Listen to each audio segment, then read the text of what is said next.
Alors maintenant, on va s'intéresser à la guerre de l'information et on va commencer par LCI, hein. Et les pertes russes, c'était avant-hier, les pertes russes seraient 23 000 hommes par mois. Alors sur le plateau, il y avait Michel Goya et puis un autre analyste, je ne me rappelle plus son nom, mais qui est toujours pas mal, hein. Donc, c'était des sources du Study of War, donc c'est un berceau de néoconservateurs, hein, c'est la famille Kagan, un Study of War, mais c'est via les sources ukrainiennes. Donc 23 000 hommes par mois, les pertes russes. Alors, les pertes, c'est pas uniquement les morts, c'est tous les gens qui ne peuvent pas participer au combat. C'est 4 brigades par mois, 4 brigades, voilà. Ça fait une division type OTAN par mois. Bon, vous vous rendez compte, hein, c'est complètement absurde. Bon, je pense qu'ils ont dû regarder après les réseaux sociaux, puisque le soir, la journaliste a rajouté 2 sources ukrainiennes. Donc maintenant, ils sont quand même prudents, mais ils devraient, et c'est là où ils devraient d'ailleurs demander à, entre guillemets, à leurs experts. Alors, Michel Goya n'a pas critiqué, on va dire, le nombre de pertes. Par contre, je dis rien. Par contre, Mais j'ai euh, rien dit non plus. je dis rien, c'est mon camarade de promo. Ensuite, Ensuite, par contre, l'autre analyste a dit, écoutez, moi, ça me paraît quand même énorme, c'est pas militaire, hein, mais moi, je vais chercher les données des pertes russes, des morts, hein, des morts russes, par contre, là, d'après les rubriques nécrologiques du média Mediazona, qui est un média qui travaille à la BBC, et on voit qu'il n'y a pas d'augmentation significative du nombre de morts. Donc, il faut rester très, très prudent par rapport à toutes ces données. La messe est dite. Alors, pour en revenir à Study of War, ben voilà, tout ça, c'est une affaire de famille, hein. C'est un petit pool, un quartéron, comme dirait le général de Gaulle, de néoconservateurs,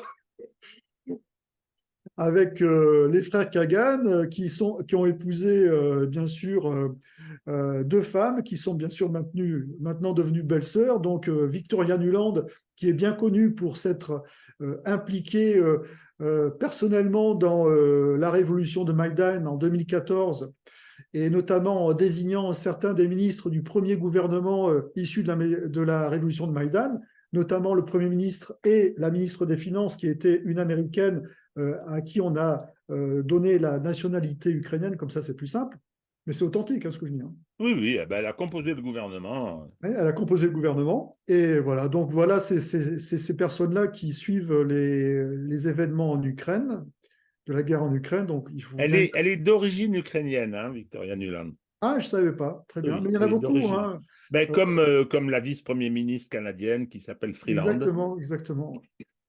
Mais ce sont des pays d'immigration, le Canada, les États-Unis, donc il y a beaucoup de liens comme ça qui existent.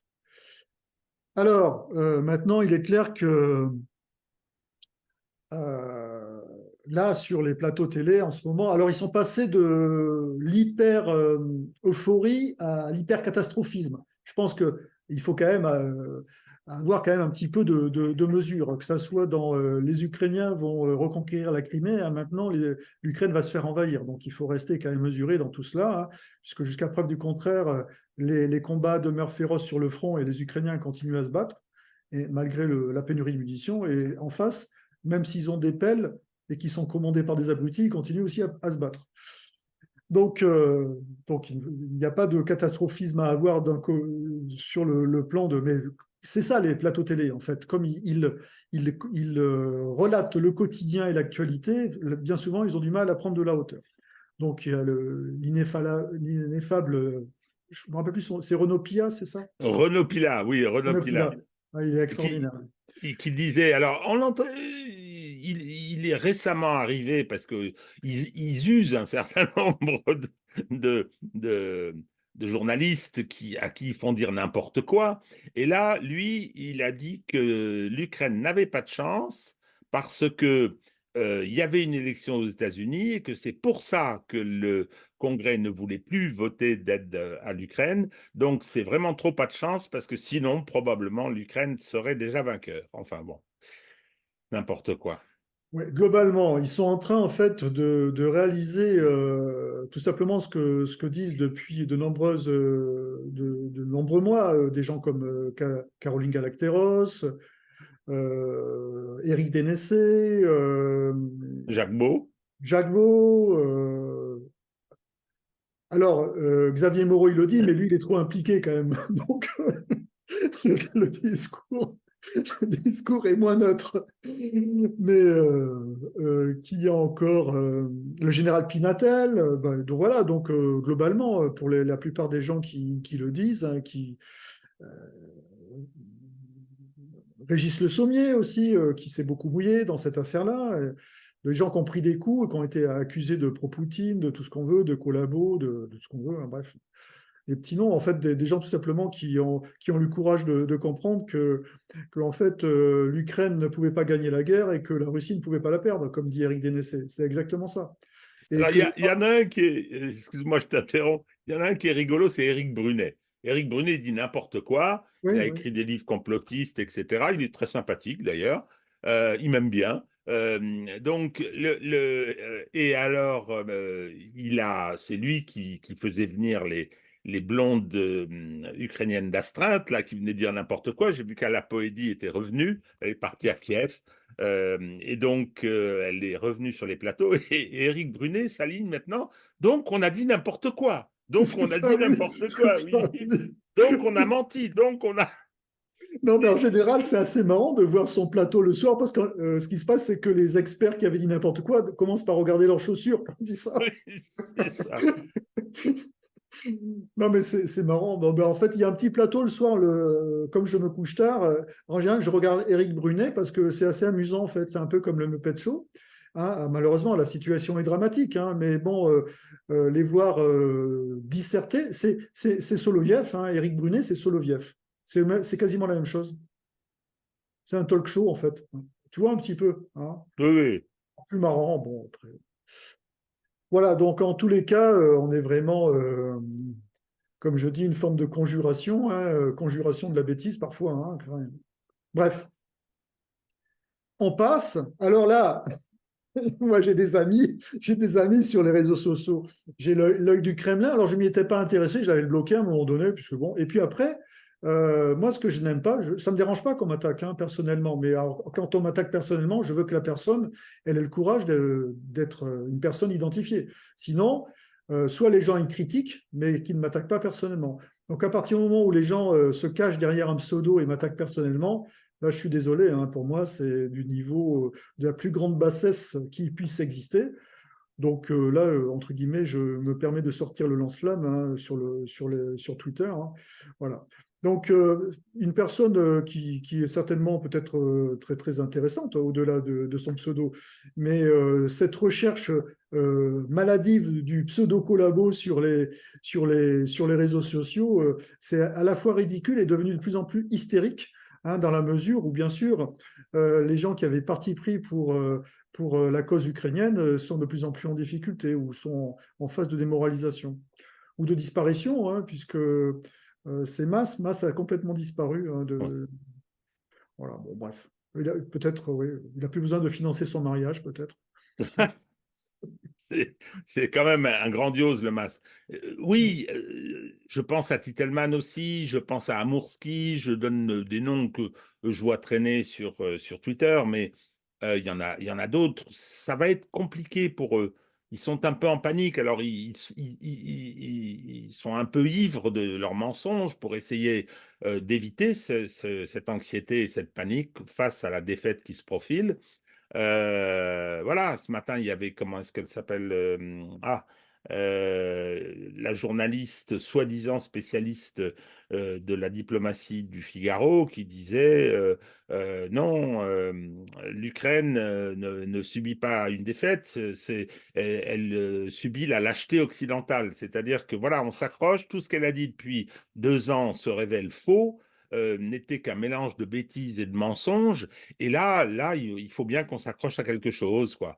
Je les plains, hein, franchement, je les plains. Euh, je plains moins le colonel Goyafi, parce que lui, je pense pas que ce soit le niveau intellectuel du servant Garcia. Hein. Celui-là, c'est sans espoir. Mais Goya, il a été un militant d'une cause. Je pense qu'il a été un agent stipendié de l'atlantisme. Et il a dit beaucoup de conneries. Sauf que les Internet gardent tout et qu'il va falloir les assumer. Hein, Non, non, c'est mais je beau. pense qu'il n'est pas stipendié, il est tout simplement là maintenant pigiste chez LCI. Donc quand tu es pigiste, ben, tu es sur la ligne éditoriale. Et voilà, et je pense même qu'il a été recruté parce que justement, il avait un discours qui était militant, hein, voilà, Ah c'est non, des... moi je pense qu'il a eu ce discours pour être recruté. Donc, comme quoi, je suis plus sévère. Non, moi je pense qu'il a il a cette conviction, puisque la vision qu'il a de l'armée russe, c'est un peu la vision de l'armée soviétique, ainsi de suite. Non, non, il ne l'avait pas avant. Il n'avait pas Ah ça bon? avant. Tout Non. son discours sur la Syrie était totalement différent. Ça, c'est vrai, c'est Et vrai, il c'est était vrai, ouais. très anti-atlantiste. Non, non, il a rallié et il l'a fait, je veux dire, bon, pour des raisons de reconnaissance, pour des raisons d'emploi et de choses comme ça. Oui, oui, je pense que c'est de cet ordre. Bon, c'est ses affaires hein, qui se Ouais, débrouillent. Le, exactement, pro- le exactement. problème, le problème, c'est que N'empêche lorsque qu'il a, n'empêche qu'il a écrit d'excellents bouquins quand même. oui, enfin bon, je suis obligé de concéder. J'en ai lu un. J'ai lu celui sur je me rappelle plus comment ça s'appelle, la dernière année de la Première Guerre mondiale, qui était pas mal, je le reconnais. Mais non, ce qui va être amusant, hein, c'est à la foire qu'on comptera les bouses. Hein, c'est que les bouses, il y en a quand même de très belles. Il y en a Ah, de mais très belles. bon, on va le dire clairement, ça commence quand même à sentir fortement la merde, hein. Oui, oui, Non, mais c'est ça vrai, c'est clair. c'est Ça vrai, c'est clair. Ouais. c'est clair. Bon, voilà, donc après, il va falloir gérer le lisier à la fin de la foire, hein. Et Bon, oui. bref. Euh, D'ailleurs, ouais, bon, je t'en parlerai après, là, quand on aura arrêté l'émission. Ouais. J'ai pensé à un truc. Bon, ensuite, ben, Georges Malbruno, hein, qui sont vraiment des informations intéressantes, et notamment sur le fait que dans les universités, eh bien, en fait, on a demandé aux gens d'éviter de parler ou d'étudier des sujets qui étaient proches de la situation sur Gaza. C'est intéressant, ce qu'on appelle l'autocensure. Pierre de Jong, concernant, alors j'ai mis la désinformation, mais c'est plutôt l'information. Pierre de Jong, qui est toujours un des analystes les plus pertinents, que ce soit au plan géopolitique et stratégique. Alors, bon, je ne rejoins pas toujours ses analyses, mais dans la majorité des cas, il est très, très, très pertinent. Et il dit très clairement, c'est que la Russie a trois profondeurs stratégiques, une profondeur démographique, une profondeur industrielle, une profondeur géographique. Voilà, ça c'est de l'analyse, ça, hein. Et alors évidemment, il y a le discours après, mais la profondeur géographique et industrielle de l'Ukraine, c'est l'Europe. Ah ouais. Non, mais, Ah oui, d'accord, oui. ah non, mais je veux dire, sur le plan du sophisme, je le comprends parce qu'on est dans le sophisme, là. Mais maintenant, si tu es vraiment dans la dialectique et dans vraiment une analyse sérieuse, non, ça ne tient pas la route. Personne n'ira se battre pour l'Ukraine. Personne. Ah ben non. Je Ben, parle de la population. le problème, il est là. Mais même les soldats américains, Mais bien sûr. aucun, actuellement, aucun soldat occidental est, à mon avis, capable d'endurer ce que les troupes russes et ukrainiennes endurent depuis 2 ans. Non, puis Moralement, faut être un peu motivé, Hervé, oh non, aussi. mais Hein. ce que je te dis, moralement, humainement, donc, il faut imaginer quand même. On ne, on ne peut endurer des choses comme ça que lorsqu'on a l'impression que nos intérêts vitaux, la survie de la nation est menacée, hein. Et c'est pour ça que les combats sont durs des deux côtés. Alors, après, on peut l'expliquer de différentes manières. Mais... Alors, concernant également des informations qui ne sont pas forcément propagées sur les grands médias, c'est que 2 espions américains ayant infiltré les renseignements espagnols ont été expulsés. Donc, on en revient sans arrêt à ce que je dis, c'est que les États-Unis sont nos alliés dans certains domaines, qui mériterait d'ailleurs d'être précisé, mais sont souvent en fait en compétition avec nous, en compétition sur le plan industriel, en compétition sur le plan économique, en compétition sur le plan géopolitique, et parfois nous entraînent dans des aventures sur lesquelles, si avec un peu de réflexion et d'autonomie stratégique, on avait un peu de réflexion d'autonomie stratégique, on serait tout de suite écarté. C'est un exemple typique de la guerre en Ukraine. L'intérêt de l'Europe pour la guerre en Ukraine, c'était qu'elle soit le plus court possible, qu'il y ait une négociation qui satisfasse aussi bien l'Ukraine que la Russie, et qu'on aille vers une nouvelle organisation de la sécurité en Europe. Et on en revient à ce que je dis souvent parfois ou dans les échanges que je peux avoir, c'est que pour se rendre compte de ce qu'est la géopolitique des grandes puissances, alors celle de la Russie, de la Chine, elle est beaucoup moins visible, mais celle des États-Unis, elle est clairement exposée au travers des différents think tanks qui l'alimentent. il suffit de lire les publications des États-Unis, et notamment celle de la Rand Corporation 2019, hein, comment contenir la Russie, hein, donner des capacités létales à l'Ukraine, hein, et voilà, donc il y a des bénéfices qui sont importants, un coût qui peut être important, et puis voilà, donc après, on est quand même dans des stratégies qui sont opératoires et opérantes. Et puis, il faut lire également le grand échiquier de Brzezinski, même s'il date un peu par rapport à certaines données géopolitiques. L'essentiel y est, notamment la notion de pays pivot. Et dans les pays pivots, il y a l'Ukraine en Europe. Alors, ensuite, bien sûr, il y a le sujet que tu as abordé sur le narratif de la contre-offensive, hein, qui est sorti dans les journaux américains et où on voit très, très bien le jeu qui est actuellement celui des Américains, c'est se dédouaner sur ces pauvres Ukrainiens, après les avoir poussés à ne pas négocier en mars 2022, alors que les propositions qui avaient été faites par la Russie étaient tout à fait, on va dire, acceptables, dans la mesure où je doute qu'ils aient des propositions comparables éventuellement dans les mois à venir. Et on les a poussés à continuer une guerre alors qu'il y avait quasiment un match nul et que à l'issue de ces négociations, ils auraient pu se projeter sur autre chose que la guerre, parce que le problème de l'Ukraine maintenant, c'est quel avenir? Quel avenir autre que la guerre? La guerre, c'est pas un avenir. Alors, LCI, comme je l'ai dit depuis le départ, LCI qui a quand même un traitement beaucoup plus mesuré du conflit en Palestine, hein, qui, lors de 24 heures Pujadas, a noté, hein, et à parler de la montée des exactions des exactions des colons et de l'armée israélienne vis-à-vis des Palestiniens en Cisjordanie. Également une intervention sur ta chaîne favorite, le Tocsin, ta chaîne favorite, entre 5h30 du matin et 6h30 du matin. Non, non, il se moque de moi. Hervé, j'ai une émission sur Tocsin. Hein. Je rends hommage à Clémence Soudiakova, qui est vaillante et qui est en train de créer un média assez sympa. Et donc, tous les jeudis matins, mais c'est vrai que c'est tôt, j'interviens sur les questions police-justice avec Alexandre Langlois. Et c'est très sympa. C'est très sympa, très libre de ton. Donc, il faut les aider, les gens de Tocsin, il faut aider Clémence. Donc, Jacques Beau et Régis Le Sommier qui sont intervenus. C'est une vidéo que je conseille de regarder car elle est très intéressante. Hein. Ensuite, pour aller un petit peu contre, j'entends des trucs qui sont absurdes hein, sur la Russie encore, sur les plateaux télé. Alors moi, je ne suis pas allé en Russie, mais si tu veux, il suffit de se documenter un peu. Puis nous, on connaît quand même quelques Russes expatriés hein, ici en France. Hein. Hein, donc, j'ai entendu des horreurs. C'était quoi la dernière horreur? C'était que les hommes en Russie pouvaient battre leurs femmes. C'était pas puni par la loi. Non, mais tu entends des trucs. C'est un truc incroyable. Mais bon, peu importe. Donc, il y a une chaîne que je conseille de suivre, c'est celle d'Alexandre. Je ne connais pas son nom, je ne me rappelle plus son nom. C'est Alexandre Frucien. Donc, c'est quelqu'un qui est expatrié en Russie depuis plus de 15 ans, qui y travaille. Alors, évidemment, il n'est pas opposé au gouvernement actuel, hein, qui lui convient tout à fait. Mais il a un regard tout à fait critique et décalé par rapport à la société russe et même son système politique. Et ces vidéos sont toujours intéressantes. Hein, puisque je trouve qu'il a pas mal d'humour et il explique bien ce qui se passe au moment le lendemain, quasiment le lendemain de l'avancée de Wagner sur Moscou. Il avait fait une vidéo qui était très intéressante, où il avait parlé des réactions russes. C'est toujours très intéressant, donc je vous conseille de suivre sa chaîne. Pas besoin de vouloir s'expatrier en Russie, parce que c'est son dada, ça aussi, ce truc-là. C'est ce qu'il vend également, hein, l'expatriation en Russie, pour regarder sa chaîne.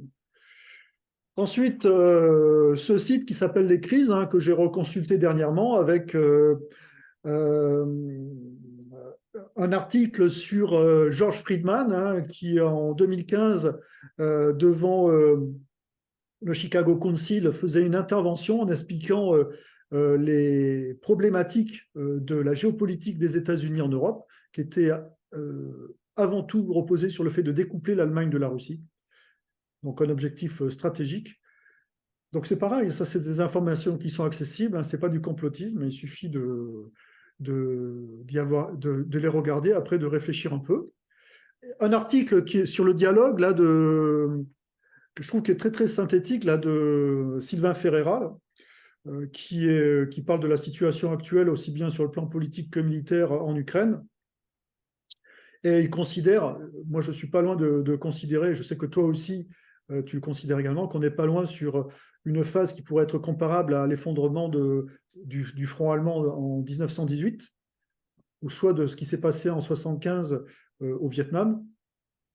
Tu le rejoins également là-dessus. Oui, oui, bien sûr. D'ailleurs, c'est, purement anecdotique, hier, quand je fais mon exercice, mon vélo, je mets la télé, c'est une Smart TV, et donc je vais regarder des choses sur YouTube, et j'ai regardé le dernier épisode du grand documentaire sur la guerre du Vietnam, qui a été fait par Burns, et c'est tout à fait remarquable, et je suis tombé sur le dernier. Hein, c'est-à-dire l'offensive de la fin de l'année 74 et l'effondrement du régime sud-vietnamien avec la conquête de Saigon.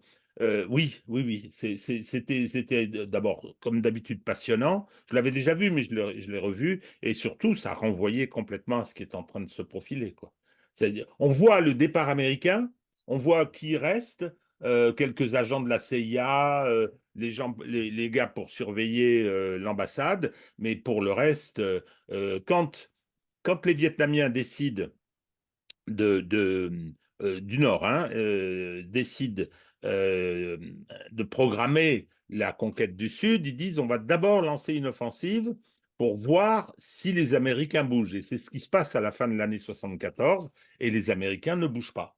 Les Américains ne bougent pas, donc le Nord-Vietnam lance une offensive générale. Et là effectivement, alors que ça pouvait apparaître comme encore relativement solide, alors que la presse ne pointait pas ce risque d'effondrement, mais eh ben, en 3 mois, c'est réglé.